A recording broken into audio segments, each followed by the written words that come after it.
네, 여러분 안녕하세요. 박유철의 퍼스널 브랜딩 글쓰기. 오늘은 내가 읽고 싶은 걸 쓰면 된다라는 책을 통해서 우리가 글쓰기와 브랜딩에 대해서 한번 알아보도록 하겠습니다. 음. 자, 다나카 히로노부라는 분이 쓴 책이고요.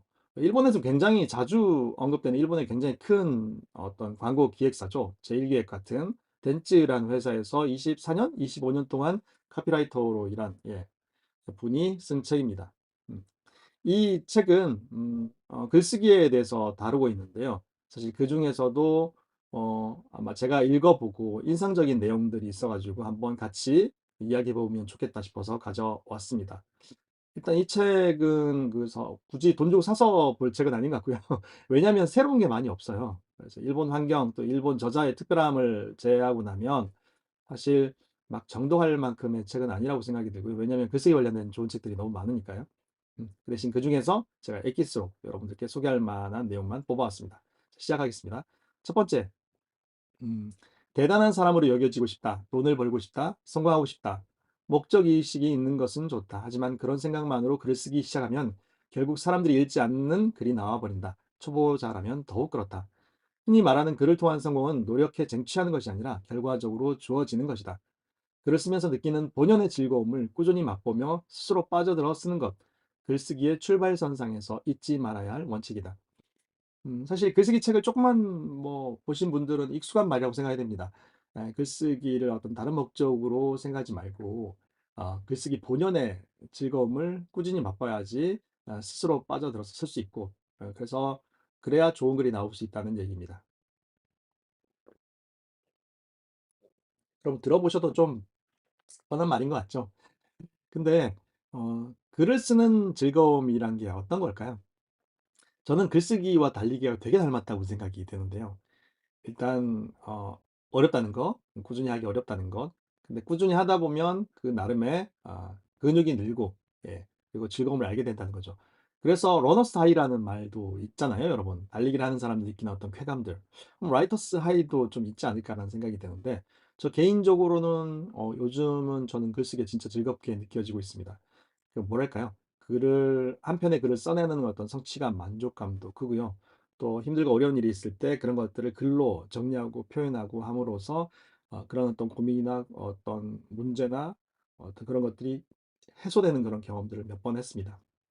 그 무엇보다 또 내 글이 남에게 읽혀서 공유되는 글 같은 경우는 최근에 쓴 어떤 글 같은 경우는 사실 페이스북에서 아마 라이크 수만 한 600, 700 정도가 나왔으니까 예, 사실 적은 숫자는 아니잖아요. 물론 저는 광고를 합니다. 페이스북 광고. 근데 그게 한 3,000원 정도, 한 번에 한 3,000원 정도 하거든요. 예. 그 정도 돈을 투자해서 그런 반응을 얻을 수 있다라고 하면 사실 괜찮은 투자잖아요. 사람들에게 읽히는 글을 알리는 것들. 저 스스로의 어떤 브랜딩이기도 한 것 같고.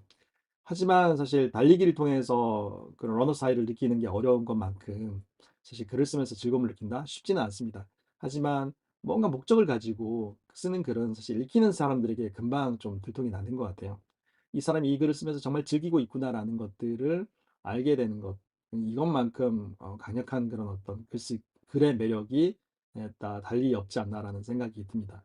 저는 그 브랜드 얘기를 하면서요, 떤 생각을 하냐면 최근에는 이 브랜딩을 위해서 굉장히 대단한 전략이나 대단한 어떤 뭐랄까요? 대단한 어떤 스킬이 필요하기보다는 사실 그 어떤 제품을이나 서비스를 제공하는 사람들의 어떤 기쁨, 그리고 그 사람들의 어떤 즐거움 이런 것들이 생기 이런 것들을 느끼게 하는 게 가장 중요하다는 생각이 들거든요.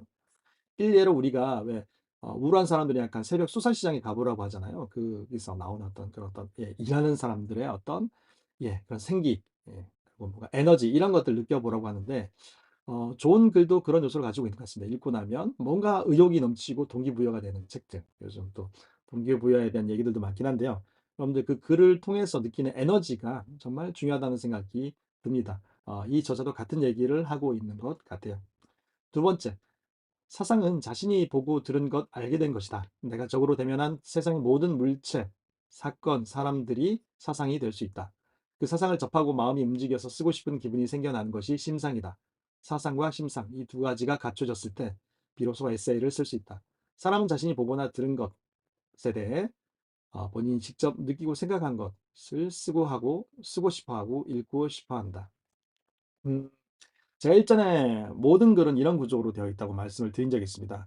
모든 글은 사건과 에피소드와 그에 따른 메시지로 구성되어 있다고 말씀을 드렸습니다. 여기서 사상은 에피소드를 말한 것 같아요. 내가 직접 보고 들고 듣고 알게 된 것들. 그리고 메시지는 여기서 말하는 심상이겠죠. 그래서 내가 느끼게 된 것들, 생각한 것들. 이 두 가지가 글의 전부라고 생각이 듭니다. 그래서 글의 글감을 찾는 게 중요한 게 그런 에피소드들을 예, 만들어내는 것들이 중요하기 때문에 그런 말씀을 드렸는데, 여러분 생각은 어떠신가요? 글을 복잡하게 뭐 기승전결 구조 얘기도 하고 여러 가지 구조에 대해서 얘기를 하지만 사실 글이란 게 내가 경험한 것들에 대한 어떤 메시지 그런 게 아닐까요? 그런 글들, 보통 우리가 쓰는 글들은 보통 이런 글들은 에세이에 속하죠. 옛날 말로 치면 수필에 속하는 거죠. 특별한 목적을 가진 보고서나 뭐 이런 것들 빼고 소설이나 시 이런 거 빼고 우리가 쓸 수 있는 대부분의 글은 에세이에 속할 텐데요. 그 에세이가 가진 두 가지 구조, 사건과 심상. 달리 말하면 에피소드와 메시지. 그러면 우리는 이런 결론에 이르게 되죠. 책을 쓰려면 내가 직접 듣고 경험한 에피소드를 모으는 게 되게 중요하겠구나. 그 에피소드에서 어떤 메시지를 뽑아내는 것들이 중요하겠구나. 이런 것들이 글의 어떤 구조이고 또 글의 원칙이 아닌가 싶습니다. 세 번째는 조금 더 실용적인 거에 관련된 지식인데요. 예전에 역사에 관한 글을 집필한 적이 있다. 갑자기 막부라는 단어의 정확한 의미가 떠오르지 않았다. 막부하고 써나가는 동안에 내 머릿속에서는 점점 막부의 실체가 사라졌고 급기야 영문을 알 수 없는 말이 되었다.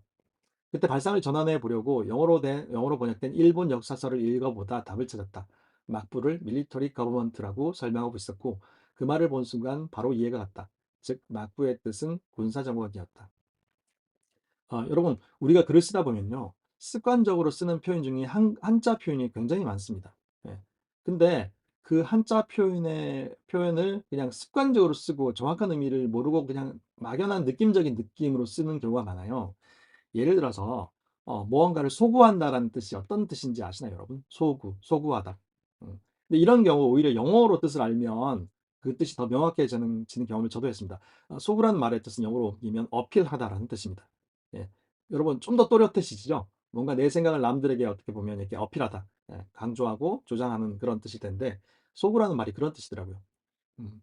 여기서도 그런 얘기를 하고 있습니다. 막부, 일본의 막부, 무슨 막부 이런 얘기를 하는데 사실 저도 이제 이게 무슨 막연한 건 알죠. 막연하게는 느낌적으로는 알죠. 예. 이제 그 사무라이의 시대였으니까 사무라이 영주가 있고 그 영주들이 주인공이 되는 그런 어떤 무슨 막부 시대라고 얘기를 하던데 이게 알고 보니까 밀리터리 거버먼트였다는 거죠. 우리나라 뜻이면 군사 정권, 뭐 다른 나라도 마찬가지겠죠. 군인들이 잡은 정권을 잡았을 때를 군사 정권이라고 하는데 저도 이 책을 읽으면서 처음 알았습니다. 사실 뭐 이 일본 작가가 처음 알았다고 하니까 제가 처음 알게 된 게 이렇게 부끄러운 건 아니겠죠. 그래서 여러분들 글을 쓸 때 정확한 단어, 뭔가 뚜렷하지 않은 막연하게 쓰는 표현들은 좀 조심하시고 잘못 쓸 수 있으니까요. 그 쓰는 사람이 제대로 알고 쓰는 게 사실 그래야지 이제 독자들도 제대로 알 거잖아요. 근데 가장 중요한 건 쉽게 쓰는 겁니다. 내가 아는 단어들을 골라서 그리고 기왕이면 어려운 단어들도 내가 아는 단어들로 쉽게 옮겨 쓰는 게 가장 안전한 글쓰기 방식이 아닌가 싶습니다.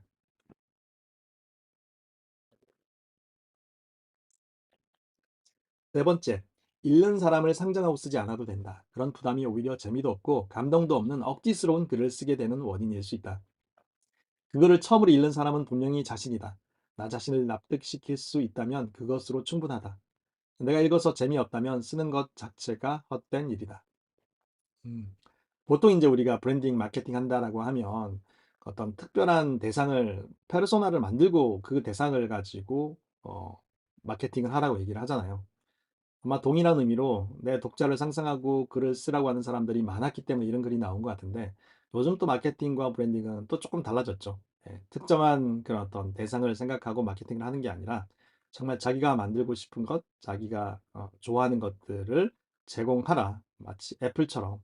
그러면 그걸 좋아하는 매니아들, 팬덤들이 생겨날 것이다. 이런 얘기도 하고 있습니다. 뭐 어느 쪽이 맞다 얘기를 떠나서 이분은 에세이를 쓰는 사람이고 불특정 다수에게 자신의 메시지를 전하고 싶기 때문에 너무 특정한 대상을 생각하고 쓰면은 오히려 재미도 없고 감동도 없고 억지스러운 글을 쓰게 된다라고 얘기를 하고 있습니다.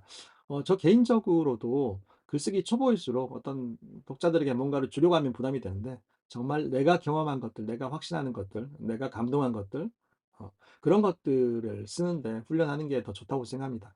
그래서 보통의 소설가들은 처음에 자기 이야기로 시작을 하죠. 그러다가 남의 이야기로 영역을 넓혀갑니다. 여러분들도 정말 내가 좋아하는 것들, 내가 감동한 것들을 쓰는 것에 일단 집중을 하시는 게 좋지 않을까, 이분이 얘기하고 있는 것 같습니다. 다섯 번째, 나는 상대방이 질문하게 하는 것이 중요하다고 생각했다. 머릿속에서 면접날에 오갈 법한 대화를 시뮬레이션 해보았다. 어떻게 해야 면접관이 내게 질문을 던질까? 처음이 중요하다. 아마 먼저 입을 여는 건 면접관일 것이다. 만일 그가 자네는 학생 시절에 무엇을 했나? 라고 묻는다면 딱 한마디. 여기에 적었듯이 트럭 운전사로 일했습니다. 오늘은 업무를 쉬고 왔습니다. 라고만 한다. 그러면 면접관은 그게 무슨 말이지? 하고 관심을 갖기 시작한다. 사실 저는 책을 읽으면서 이 대목이 가장 재미있던 대목이었는데 뭐냐면요. 사실 브랜딩이라는 게 나의 쓸모를 남에게 어필하는 것이잖아요. 뭐 제품과 서비스처럼 글도 남을 설득하기 위한 것이 가장 큰 목적이라면 이런 상황들이 일상에서도 많이 펼쳐지죠. 그 중에 하나가 면접이 아닌가 싶습니다. 정말 나를 파는 시간이잖아요. 좋은 의미로. 그래서 자기를 그 수많은 경쟁자들 가운데서 자기를 어필을 해야 되는데 이분은 딱 정말 그런 어떤 뭐죠? 그 자기 이력서에 트럭 운전사로 일한 거를 적습니다. 여러분 생각해 보세요. 이 사람이 옛날에 트럭 운전사, 그것도 일반 운전사가 아니라 트럭 운전사로 일을 했는데 뭔가 쉬고 왔다고 하면 뭔가 궁금해지잖아요. 1차로 호기심을 끄는 거죠. 그렇게 호기심이 생기면 그 사람의 얘기를 좀 더 열심히 듣게 되죠. 그래서 이 작가는 이렇게 얘기합니다. 됐다. 그때부터 천천히 이야기한다. 이야기를 듣고 싶은 쪽은 상대방이므로 서두를 필요가 없다. 저는 야간 대학을 다녔기 때문에 낮에는 트럭 운전을 했습니다. 그런데 소화물을 가득 실은 트럭은 말이죠. 발로 밟는 브레이크만으로는 쉽게 정지하지 못합니다. 그때는 배기 브레이크가 나설 차례죠. 구조로 보자면 하고 신나게 이야기를 이어간다. 여러분 어떻습니까? 일단 미끼를 물면 그 사람을 설득하는 거는 훨씬 쉽죠. 그래서 이제 그때 가서 자기가 알고 있는 썰을 푸는 겁니다.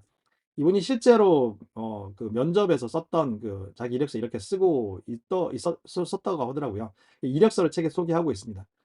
그래서 이분이 왜 그런 덴츠라는 큰 회사에 들어갈 수 있었고 또 그렇게 24년 동안 그런 어떤 카피라이터, 어떤 광고를 일하는 사람으로서 어떻게 일할 수 있었는지를 알게 되는 그런 계기인 것 같아요. 사실 이렇게 생생한 표현들은 사실 누가 봐도 흥미롭고 그래서 우리가 독자들에게 면접을 본다고 했을 때 그 독자들이 어떤 글을 기대할까를 알고 상정한 후에 미끼를 이렇게 툭툭 던지는 거죠. 그러면 독자들도 그 미끼를 물고 즐거운 미끼를 물고 그 글을 읽어가게 되는 것 같습니다. 글 한 편 한 편도 마찬가지라고 생각을 합니다. 자, 이 대목이 제가 이 책에서 길어 올린 가장 좋은, 가장 인상적인 그리고 이 대목 하나를 길어 올린 것만으로도 이 책 한 권을 사서 읽은 가장 읽을 만한 산 그런 어떤 뭐랄까요 값어치를 한 대목이라고 생각이 되는데요. 제가 한번 읽어보겠습니다. 2017년 4월 4일이었습니다. 세찬 폭우가 내리던 밤에 엄청난 벼락이 떨어져서 캄보디아의 수도 프놈펜 거리에 대규모 정전이 일어났습니다. 제가 있던 레스토랑도 완전히 암호에 휩싸였고 어둠 속에서 저녁 시간을 보냈습니다. 그때 레스토랑의 사장인 조라는 분이 정전을 사주하면서 이렇게 말했습니다. 이 나라는 아직 지원이 필요합니다. 그때 전 깨달았습니다. 이분이 약간 국가 차원에서 어떤 지원에 관련된 그런 어떤 경험이 있으신 모양인데요. 여러분, 이 글을 읽고 어떠십니까? 음, 어, 프놈펜이라는 그런 캄보디아라는 나라의 어떤 사정, 그리고 어떤 뭐랄까요, 국가적인 그리고 국제적인 지원이 필요하다는 어떤 항변을 할 게 아니라 이 글을 읽는 것만으로도 이 캄보디아라는 나라, 그것도 수도가 이러니까 다른 나라는 뭐 더 말할 것도 없고 다른 도시는 더 말할 것도 없겠죠. 예. 그래서 국제적인 지원이 필요하다는 말을 할 수 있는데 그걸 이렇게 주저리 하는 것보다 이런 어떤 캄보디아의 상황을 보여주는 것만으로도 예, 그날에 있었던 그런 어떤 정전의 얘기를 하는 것만으로도 충분히 사람들의 마음을 움직일 수 있지 않을까 생각이 듭니다. 음, 사실 뭐 바른 슈퍼님도 얘기하셨는데 개인 브랜딩에 대해서 쓰기보다 그렇게 이해가 되나 쓰다 보기는 무슨 말이죠? 자기 소개서를 계속 업데이트하는 게 아닐까. 결국 자기를 브랜딩하는 건 한다는 건 자기 소개서를 쓰는 것과 똑같죠. 내가 어떤 경험을 가지고 있고 어떤 지식과 정보를 가지고 있고 어떤 노하우와 솔루션을 가지고 있고 그래서 왜 당신이 믿고 나에게 일을 맡길 수 있는지에 대해서 얘기하는 게 이력서이기도 하고 또 우리가 스스로를 브랜딩하는 과정이 아닐까라는 생각도 듭니다. 그런 면에서 특별히 자신을 어필하는 방법들이 다른 사람들을 종종 만나게 됩니다. 그 중에 한 분이 이 저자였고요. 마지막으로 다른 사람과 조금이라도 소통하고 싶다면 상대방의 호기심을 자극해야 한다. 처음에 예로든 아침부터 춥다고 떠든 남자가 오늘 추운 이유는 라니냐 현상의 반동이야 라고 말했다면 상대방은 뭐? 라니냐? 그게 뭔데? 라고 흥미를 보일 것이다. 예, 이게 미끼를 던지는 거죠. 예. 얘기를 잘하는 사람은 이렇게 하더라고요. 내가 말이야, 이런 걸 알게 됐는데, 이런 경험이 있는데 라고 하면 호기심 일잖아요. 앞서 소개해드렸던 것처럼. 브로콜리가 싫다던 사람이 브로콜리를 싫어하는 건 쓴맛에 민감한 유전자를 가졌기 때문이래요. 라고 했다면, 아, 그렇다면 채소를 많이 먹다 보면 저절로 좋아지니 억지로라도 먹으라는 말은 무리가 있네요. 하며 대화에 동참하는 사람이 나타날 가능성이 있다. 이 사실도 오늘 저는 처음 알았습니다. 예, 그럴 수 있겠네요.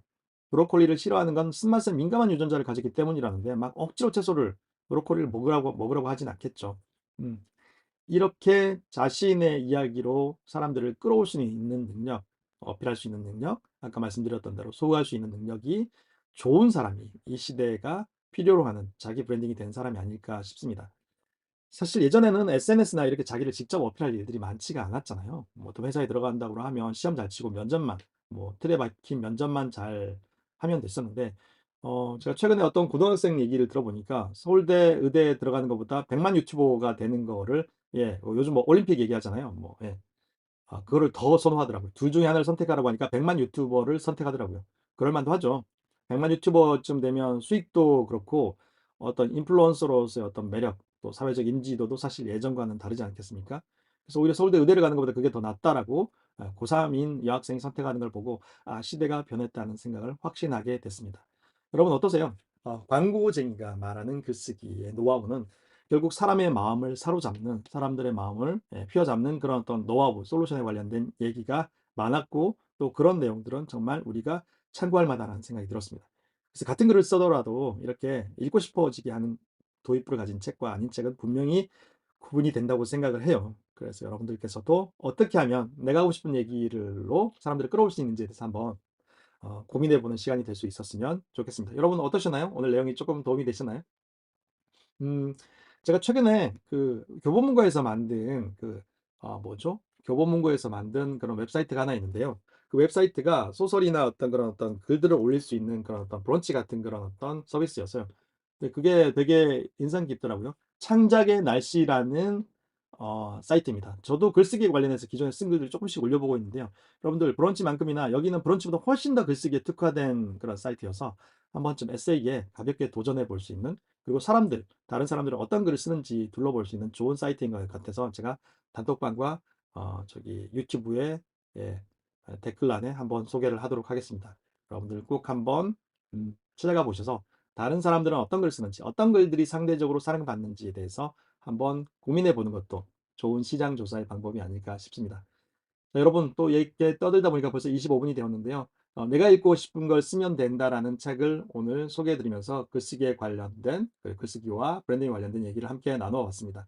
음, 아까 소개해드렸듯이 굳이 돈 주고 보지 않으셔도 오늘 사보지 않으셔도 오늘 제가 소개한 내용만으로도 충분히 기록 올릴 만한 그런 어떤 뭐랄까요? 책을 사서 읽었을 때 정말 제가 사서 읽었을 때 도움이 될 만한 내용도 소개해드렸으니까 참고해 주셨으면 좋겠고요. 마지막으로 언뜻 생각이 나서 이 얘기만 하고 오늘 얘기를 마무리하도록 하겠습니다. 유튜브로 봤는데 일본 아이들이 고등학생이었나요?